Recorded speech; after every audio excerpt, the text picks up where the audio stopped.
le diocèse de Port-Louis, et la cité de Port-Louis célèbrent le saint patron, Saint Louis. Alors juste pour rappeler que Saint Louis, le roi Louis IX, est né le 25 avril 1214. Il est sacré roi le 29 novembre 1226.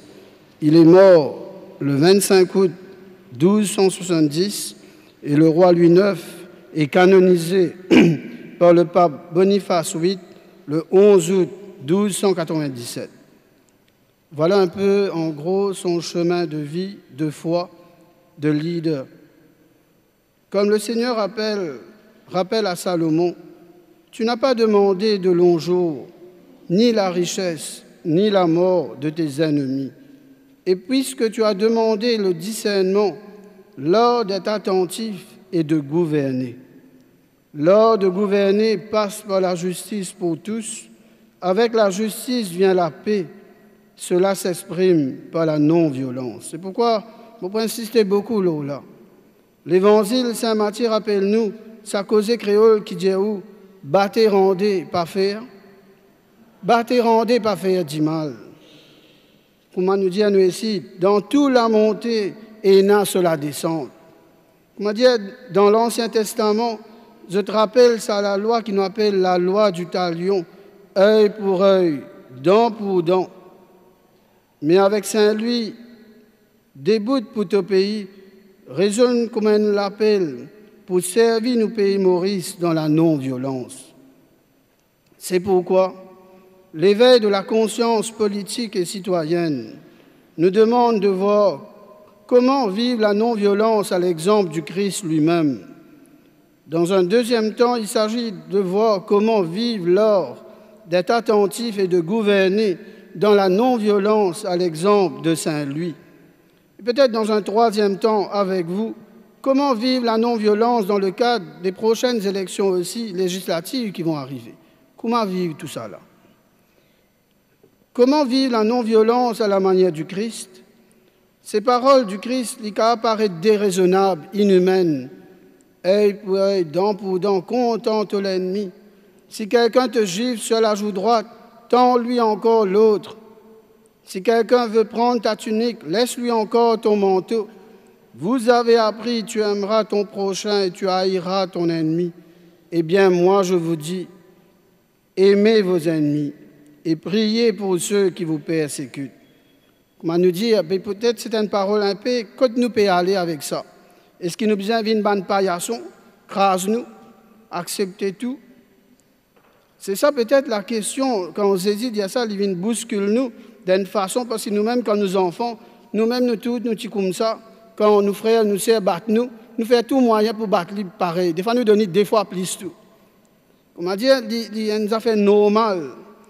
Oh, Jésus-Christ, il n'a pas fait une théorie, mais il montre par sa parole et sur l'action qui, dans ce manière, allent vers la croix et qui magnifique dans la cathédrale et dans tout le monde de l'Église, la croix liée au centre, qui Jésus, par âne, rend le bien pour le mal commis. La non-résistance prônée par Jésus constitue une opposition à la vengeance et n'encourage pas l'injustice et l'impunité. En même temps, ce n'est pas une façon qu'ils hésitent, crase-li. Je crois, dans notre manière de nous comprendre dans la foi, ce n'est pas un pacifisme ou une attitude d'acceptation gratuite de la souffrance causée par le méchant. Nous croyons bien important pour nous. Mais seulement la haine de l'homme n'est pas enseignée dans la Bible. Selon un théologien protestant, Rudolf Bultmann, il dit que l'amour s'intègre tout entier dans l'exigence de faire la volonté de Dieu. Que l'amour il rentre dans nous les cœurs, dans nous l'âme, dans nous l'esprit, dans ce qui nous était, parce qu'il y a une exigence pour nous répondre à sa volonté, bon Dieu là. Cet amour est différent de l'affection naturelle, émotionnelle, parce qu'il n'est pas naturel, bien sûr, de ce que nous disons ici. Il n'est pas naturel d'aimer ceux qui nous haïssent et qui nous blessent. Le fruit d'une grâce surnaturelle manifestée par ceux qui ont reçu la vie divine.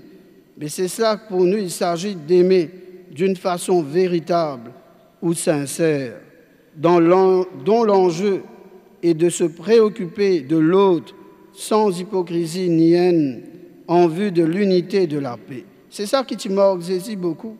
L'action de Dieu n'est pas discriminatoire en faveur des êtres humains.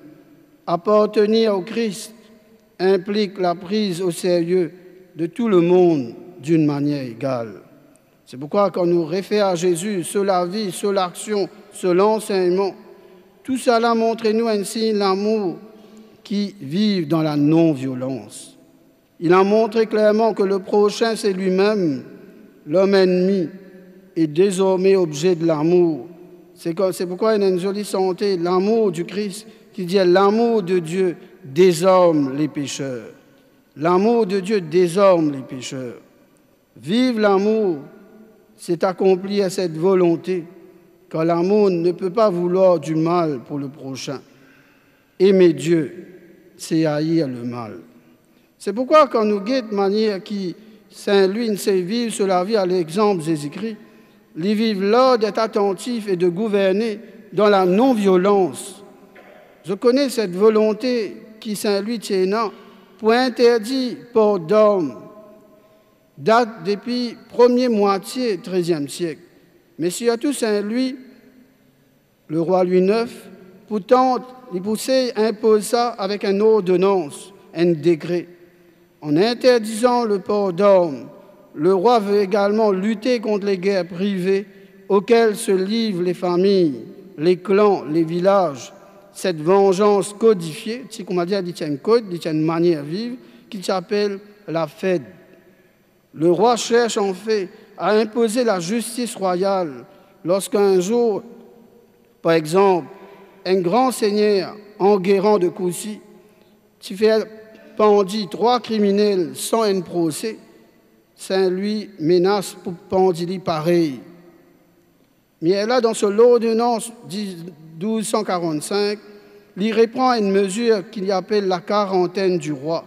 S'il y a un conflit entre des groupes, on impose un temps de réflexion obligatoire de 40 jours pour laisser aux protagonistes le temps de se calmer. Rompre ce délai devient un crime de lèse-majesté, autrement dit une attaque contre le prestige, l'autorité de la couronne. En interdisant le port d'armes, le roi veut donc enlever aux individus le moyen de se faire justice eux-mêmes. Interdire le port d'armes permet à la société d'être plus apaisée et plus sécurisée. C'est pourquoi quand nous guettons des écrits sur l'exemple, comment l'INSEE lui-même vit une non-violence, comment Saint-Louis, même s'il tient les rois, l'INSEE amène une réforme pour vivre cela dans une société qui nous connaît le Moyen-Âge, qui est bien compliquée. Il y a là, nous demandons comment nous vivre la non-violence dans le cadre des prochaines élections législatives.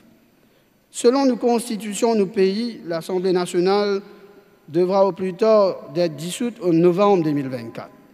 C'est ça qui nous constitution dit à nous. De ce fait, nous rentrerons dans des moments importants de campagne électorale et d'élections législatives. Nous devons reconnaître que, bon gré malgré ce jeu démocratique d'organiser les élections législatives, il fait d'année en année. Et qui me croit, c'est une bonne manière que la démocratie fonctionnait. Mais comme mes prédécesseurs, le cardinal Jean Morgéo, ici présent, il est là avec nous, et le cardinal Maurice Piat, je voudrais insister sur quelques points de vigilance. Dans une lettre pastorale de 83, pour une société juste, solidaire et fraternelle, en 1983, dans le cadre des élections législatives, le cardinal Morgéo utilise sa manmoula. Au cours d'une campagne électorale, on peut facilement exciter les passions et créer des réactions qui deviennent de plus en plus difficiles de contrôler. La violence verbale devient un moyen qui fait toujours reculer la maturité politique des électeurs, surtout quand elle se met à soulever les passions sectaires. La violence verbale est un signe de faiblesse. Alors, comment lire, tu peux dire ça, presque 41 ans de cela. Cardinal Piat, dans ce lettre pastorale, la responsabilité politique du citoyen, rappelle-nous en 2000, la politique doit veiller à ce qu'existent les conditions nécessaires pour une coexistence pacifique entre citoyens et que les institutions mises en place pour assurer cette coexistence fonctionnent. Peut-être c'est cela qui nous très heureux avec vous, les membres des différents, je crois, le Parlement. Alors peut-être ce qui est un jour, peut-être, quand tu peux prier, méditer, une chose frappe moi. Je me dis peut-être si quand un parlementaire rentre de la case, il bien rentré, puis réfléchit, puis posé, il y a là aux enfants, aux madame, dit papa, qui manière. Et puis il y a là, il dit papa, maman, sois mon chéri, ma chérie. Il y a dit comme ça, par cause comme ça, tu es dans la case là, tu n'es pas dans le Parlement. Mais s'il dit ça, et qu'il dit mais qui fait topper cause comme ça? Mais il y a les enfants là qui croient que le langage créole, un langage vulgaire, un langage communal. Et moi, quand on a une attention dans nos façons de causer, pour qui, comment dire, les enfants, comment nous dire, les pour trouver. Et c'est pourquoi, peut-être arriver ça. Et nous-mêmes, chacun de nous, et on a dit ça, quand on met la police ou l'autre dans une fonction, il a dit, hey, tu n'es pas dans une station là. Mais comment dire, nous faire un peu attention, parce que ces enfants-là trouver. Et chacun de nous, que ce soit nous aussi, prêtres, nous aussi, nous ici, nous gagnons sa cause là des fois. Fais attention. Aïe, mon Seigneur, get ce causer, pas bon du tout, get comment lui causer. Mais comment dire, cette attention est pour chacun de nous. Et c'est ça que je voudrais attirer notre attention, peut-être sur ce communalisme qui est une forme de violence. À travers les réseaux sociaux et par d'autres moyens, des fois je suis triste que des paroles communales sont utilisées et viennent mettre en danger notre tissu social, toujours en construction. Ça, encore aujourd'hui, les réseaux sociaux, malheureusement, ils sont bons sans être bons, parce qu'ils créent des fois des causes qui, des fois, sont dangereux. Que ce soit le cardinal Morgéo, le cardinal Piat et moi-même, nous sommes convaincus de ce que le père Philippe Goupil appelle le conflit désarmé. Autrement dit, dans une situation de désaccord, que ce soit avec l'État ou toute autre institution, l'Église ne va jamais prôner des échanges qui dévalorisent ou blessent la dignité, l'intégrité de la personne. Pourquoi nous maintiendrons notre préoccupation sur l'enjeu social, culturel et économique en vue du bien commun. Ça, pour nous, c'est très important. Je prie pour que les candidats, durant la campagne électorale, puissent présenter leur projet de société qui a pour finalité le bien commun de tous les citoyens mauriciens. Je prie pour que des adversaires politiques puissent faire valoir leurs idées dans le respect de la personne humaine. Je prie pour que la campagne électorale se déroule dans un climat où ne règne pas la peur et des tensions. Chaque personne, homme et femme politique, ainsi que chaque citoyen, a une grande responsabilité pour que Maurice soit un modèle de comportement démocratique à l'échelle nationale et internationale. Avec Saint-Louis, 10 bouts pour tout pays, comment un citoyen Saint-Louis prend conscience aussi de ses responsabilités politiques. La non-violence qu'ils hésitent montre-nous, il nous vers nous, ban semaine, l'espérance que nous capables de travailler pour faire nos pays Maurice avec Agalega, Chagos et Rodrigue, sentent avec fierté d'aller à nous pour sentir dans nos hymnes nationaux, as one people, in peace, justice and liberty. Nous sommes nés sur cette terre et c'est tout au long d'une vie que nous apprenons à devenir Mauriciens et Mauriciennes, que Saint-Louis nous soit donné comme un modèle de citoyen et d'homme politique, travaillant pour le bien commun avec un souci des plus pauvres. Dans un message du 8 mai 1995, le pape Jean-Paul II s'exprime et il dit à nous « Rejetez les idéologies bornées et violentes, rejetez toute forme de nationalisme exacerbé et d'intolérance. C'est là que s'insinue insensiblement la formation de la violence et de la guerre. La mission vous est confiée à vous, jeunes, d'ouvrir des voies nouvelles pour la fraternité entre les peuples, pour bâtir une famille humaine unique. Au nom du Père et du Fils et du Saint-Esprit. Amen.